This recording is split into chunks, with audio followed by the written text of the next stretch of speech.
and that's towards the back. I'm sure it's not a reflection of how the importance he places on it. It's the local plan review, and particularly pubs in our communities. It's an issue which we've both communicated on a number of times, and I know we're on a similar page in terms of the importance we put on these sort of cultural assets in our community. I'd like to particularly ask him what more we can do to protect our pubs, particularly through the planning process.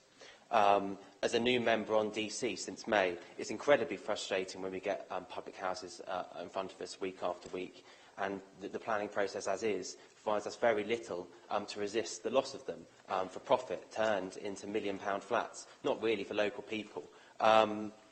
They use I mean, the Dartmouth Arms in Highgate we're seeing at the moment. My colleagues to the right of me are campaigning quite ferociously on that. Last week we saw the Sir Richard Steele application, which was pleased to be turned down and had cross-party support on that. And why are these important? It can seem quite trivial, but there are, one of the benefits of being in Camden is our social mix. People from different backgrounds living side by side. But that can be quite meaningless unless people are actually interacting and they're socialising and they're making friends with one another. Our schools, our community schools are a great start, but that needs to continue. Our religious and cultural institutions and community groups do that, but also our pubs.